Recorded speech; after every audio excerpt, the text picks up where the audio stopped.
Dans cette vidéo, nous allons nous intéresser au deuxième chapitre du deuxième thème d'histoire qui porte sur les grandes puissances.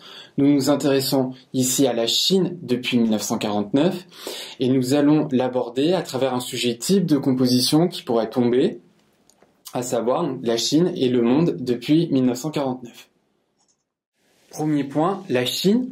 Alors ce qu'il faut rappeler sur la Chine, c'est que traditionnellement, la Chine a été une grande puissance, dont la civilisation a été admirée par l'Occident.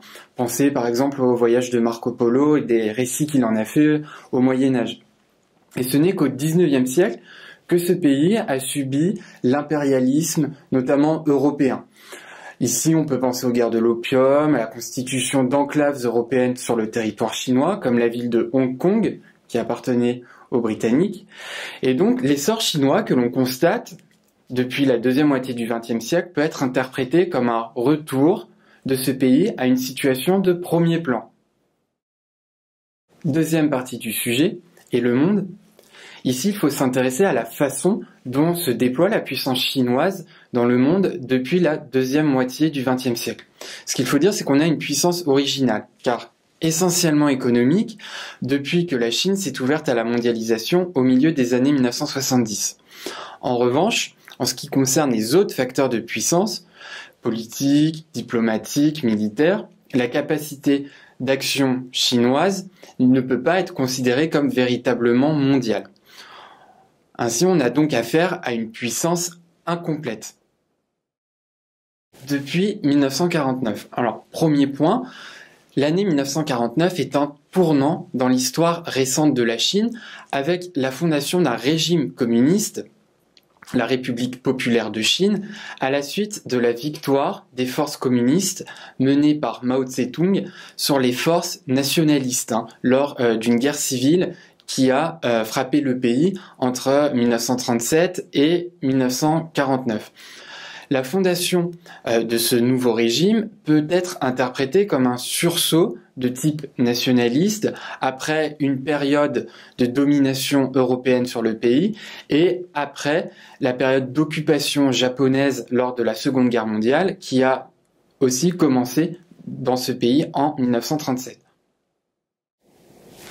Ainsi, deuxième point, entre 1949 et 1976, sous la direction de Mao Tse-tung, la République populaire de Chine suit un modèle communiste, qui est d'abord d'inspiration soviétique, puis à partir de la fin des années 50 et le début des années 1960, elle suit un modèle qui est plus national et qu'on appelle le maoïsme.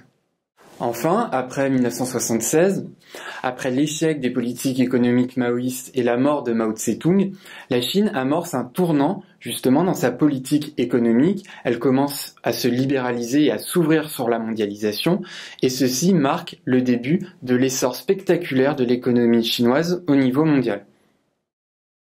Ainsi, depuis 1949, l'évolution de la puissance chinoise a été spectaculaire sur une période relativement courte.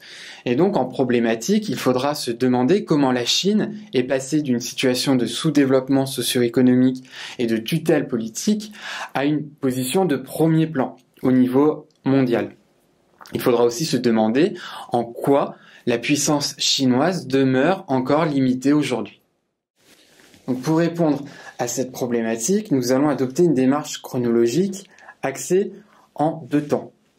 Dans un premier temps, entre 1949 et 1976, nous allons nous intéresser aux bases, aux grands principes de la politique maoïste, avant de nous intéresser, à partir de 1976, à l'évolution de la puissance chinoise avec l'ouverture du pays sur la mondialisation.